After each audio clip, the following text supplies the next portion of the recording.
अस्सलाम वालेकुम नाज़रीन, ड्रामा सीरियल ए इश्क़ जुनू की आने वाली एपिसोड बहुत ही धमाकेदार होने वाली है, क्योंकि इब्राहिम शहरोज के दोस्तों को न सिर्फ पकड़ेगा बल्कि उनसे सारे का सारा बयान भी उगलवा लेगा। इसी के साथ आफिया अब एमन को किस तरह से वर्गलाने वाली है और अब शहरोज अपने बाप अली नवाज से जायदाद में हिस्सा मांगेगा, उस पर क्या तमाशा होने वाला है ये बताएंगे हम आपको आज की इस वीडियो में। तो अगर आपने हमारा चैनल अभी तक सब्सक्राइब नहीं किया है तो बहुत शुक्रिया के साथ पहले चैनल को सब्सक्राइब कर दीजिए। जैसा कि माहीन की बातों की वजह से एमन बहुत ही ज्यादा डिस्टर्ब होगी और उसे यही लग रहा होगा कि शायद राहिम आज भी माहीन से मोहब्बत करता है और उसने मुझसे इंसानियत के नाते शादी की है। एमन अभी इन्हीं सोचों में गुम होगी कि राहिम रूम में आ जाएगा। एमन को इतनी गहरी सोच में देखकर राहिम समझ जाएगा कि एमन कुछ परेशान है। वो एमन को उसकी गहरी सोच से जगाएगा और उससे पूछेगा कि एमन सब ठीक है ना। एमन राहिम से कहेगी कि राहिम क्या मैं आपसे एक सवाल पूछ सकती हूँ, और उस वक्त राहिम बड़े मजे से कहेगा कि तुम एक क्या 1000 सवाल पूछ सकती हो और तुम्हें मुझसे इजाजत लेने की कोई जरूरत नहीं है। तब एमन राहिम से कहेगी कि राहिम क्या आप अब भी माहीन से मोहब्बत करते हैं और ये शादी आपके लिए मजबूरी की शादी है। एमन की बातें सुनकर राहिम फौरन से एमन का हाथ पकड़कर अपने दिल पर रख देगा और उससे कहेगा कि मेरे दिल की धड़कनों को सुनो और महसूस करो कि इन धड़कनों में अब सिर्फ तुम बसती हो, माहीन तो कहीं भी नहीं है। हाँ, ये सच है कि मैं शादी से पहले माहीन से मोहब्बत करता था और बहुत मोहब्बत करता था, लेकिन माहीन तो खुद ही मेरी मोहब्बत को ठुकरा कर चली गई थी और फिर मेरी किस्मत में तुम्हारा साथ लिख दिया गया था। मैंने जिस दिन तुमसे निकाह किया था उस दिन से मेरी जिंदगी में सिर्फ तुम हो, मुझे एक लम्हे के लिए भी किसी और का ख्याल नहीं आया है। राहिम की ये सब बातें सुनकर एमन के आंसू आ जाएंगे और वो रोने लग जाएगी। तब राहिम एमन के आंसुओं को साफ करेगा और उससे कहेगा कि आज के बाद हमारे दरमियान किसी तीसरे का जिक्र नहीं आना चाहिए। मैं किसी भी वजह से तुम्हारी आंखों में आंसू नहीं देख सकता हूँ। राहिम अभी एमन से बातें ही कर रहा होगा कि उसके पास काशिफ की कॉल आ जाएगी। काशिफ राहिम को बताएगा कि सर हमें शम्सी की लोकेशन का तो पता चल गया है और बहुत जल्द हम शम्सी तक पहुँच जाएंगे। राहिम काशिफ से कहेगा कि जब तक तुम शम्सी तक नहीं पहुँच जाते तब तक तुम लोग बहुत संभल कर रहो, क्योंकि हमारे दुश्मन बहुत ही ज्यादा शातिर और चालाक हैं। और वहीं दूसरी तरफ आफिया बेगम को भी ये बात बहुत अच्छे से पता है कि अगर राहिम किसी चीज के पीछे पड़ जाता है तो फिर वो उसे पूरा करके ही दम लेता है। आफिया बेगम को यही डर हो रहा होगा। राहिम को शम्सी का पता चल गया और शम्सी ने सारा बयान दे दिया और ये बात अगर अली नवाज के सामने आ गई तो वो मुझे और शहरोज को इस घर से निकाल देंगे। आफिया बेगम के दिमाग में अब नई साजिशें जन्म ले रही होंगी और इस दौरान वो शम्सी को अपने रास्ते से हटाने का मंसूबा बना रही होंगी। और यहाँ पर मुझे ऐसा लग रहा है कि जब तक काशिफ शम्सी तक पहुँचेगा तब तक आफिया बेगम शम्सी का काम तमाम करवा चुकी होंगी और जब काशिफ शम्सी तक पहुँचेगा तो वो बहुत ही जख्मी हालत में होगा और काशिफ ये सारी सूरत हाल राहिम को बताएगा तो राहिम काशिफ से कहेगा कि उसे किसी महफूज जगह पर ले जाओ और उसका ट्रीटमेंट करवाओ। शम्सी का बचना हमारे लिए बहुत ही जरूरी है और हाँ, साथ में तुम ये जाहिर करो कि शम्सी मर गया है ताकि दुश्मनों को ये लगे कि उनका रास्ता साफ हो चुका है।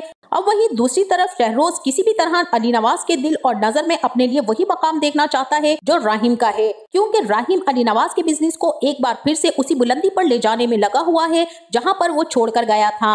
अली नवाज अपने बिजनेस को वापसी उसी मकाम पर आता देखकर राहिम से बहुत ही खुश होंगे, लेकिन ये चीज शहरोज से बिल्कुल भी नहीं देखी जा रही होगी और वो अंदर ही अंदर जल रहा होगा। इसीलिए जब उसे कुछ भी समझ नहीं आएगा तो वो अपने वालिद अली नवाज के सामने जाकर खड़ा हो जाएगा कि राहिम भाई को आपने सारे के सारे बिजनेस का मालिक बना दिया है, मेरा हिस्सा कहाँ है और मैं कहाँ हूँ और मेरा क्या है।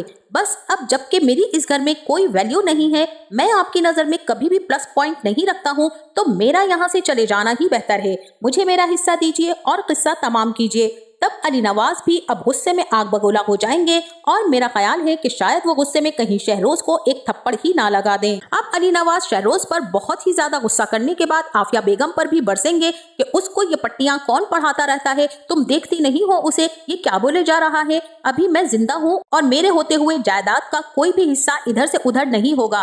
क्या करना है ये मैं अच्छी तरह से जानता हूँ। मेरे आगे खड़े होकर तकाजे करने से बेहतर है कि अपने खुद के लिए कुछ करो। सारी जिंदगी 1 रुपया कमा कर दिखाया नहीं है, आज हिस्सा मांग कर अपना पैसा बनाना याद आ गया है। आफिया बेगम भी अली नवाज के गुस्से से कांपने लग जाएंगी और अपना सारे का सारा गुस्सा एमन पर निकालेंगी। जब से एमन उनकी जिंदगी में आई है तब से आफिया बेगम का जीना महाल हो गया है। अब आफिया बेगम भी एमन से कहेंगी कि तुम एक इंतहाई चालाक और मक्कार लड़की हो, एक आम सी शक्लो सूरत की मामूली घराने से ताल्लुक रखने वाली लड़की एक एक्सट्रीमली अमीर लड़के को किस तरह से अपने जाल में फंसाती है। मैं तो इमेजिन ही नहीं कर सकती थी कि जिस मामूली गरीब लड़की को मैं अपने होटल में भेज रही हूँ वो इतनी जीनियस हो सकती है। तुमने तो ऐमन कमाल ही कर दिया है। राहिम जैसे हैंडसम और खूबरू नौजवान को किस चालाकी से तुमने अपने आईने में उतारने की कोशिश की और तुम कामयाब भी हो गई। वह इसे कहते हैं किस्मत का धनी, जो चाहे वो कर गुजरे। आफिया तो ऐमन को जलील करने का पूरा प्लान तैयार करके बैठी थी, लेकिन आफिया ये नहीं जानती है कि ऐमन अब वो ऐमन नहीं रही जो उनकी हर बात सुनकर उनके इशारों पर नाचेगी। इसी के साथ ऐमन अब आफिया बेगम को जवाब देगी कि आप तो NGO चलाती है ना, कितनी इज्जत है दुनिया में आपकी, अब और कितना गिरेंगी, कितना खुद को मजलूम जाहिर करके दूसरों को बेवकूफ बनाएंगी। आप एक लम्हे के लिए सोचें कि अगर मैंने जमाल को रिहा करवा दिया तो शहरोज का क्या होगा। सिर्फ सच्चाई बताने की देर है, तबाह हो जाएंगी आप। लेकिन आफिया बेगम ने भी ऐमन को नहायत ही सख्ती से कह दिया है कि तुम्हारे मुंह पर मेरे बेटे का नाम नहीं आना चाहिए। वहीं अब दूसरी तरफ राहिम भी जमाल को रिहा करवाने के लिए इंस्पेक्टर खान को फोन कर देगा। आफिया बेगम को तो यही लग रहा होगा कि वो शम्सी को ठिकाने लगाने का प्लान कर चुकी थी और उसमें वो कामयाब हो चुकी हैं। लेकिन इस बार आफिया नाकाम हो जाएंगी, क्योंकि राहिम पहले ही शहरोज के दोस्तों को बुलवा कर उनसे कहेगा कि अपनी जान बचाओ या फिर शहरोज के चक्कर में अपनी जान से जाओ। सोचो क्या करना चाहोगे, जान दोगे या बयान दोगे। तब शहरोज के दोस्त बयान ही देंगे और सारी सच्चाई राहिम को बता देंगे। अब राहिम इन दोनों को जेल भिजवा देगा। तो नाजरीन, आपको क्या लगता है इस ड्रामे में क्या शहरोज और आफिया का अंजाम बहुत जल्द उनके सामने आने वाला है, या फिर शम्सी, जमाल और शहरोज के दोस्त मिलकर आफिया और शहरोज के तमाम करतूत और पोल पट्टियां खोल देंगे? अपनी कीमती राय से हमें जरूर आगाह कीजिएगा। जाते जाते वीडियो को लाइक और चैनल को सब्सक्राइब करना ना भूलिएगा। अपना बहुत सारा ख्याल रखिएगा। मिलते हैं नेक्स्ट वीडियो में, तब तक के लिए अल्लाह हाफिज।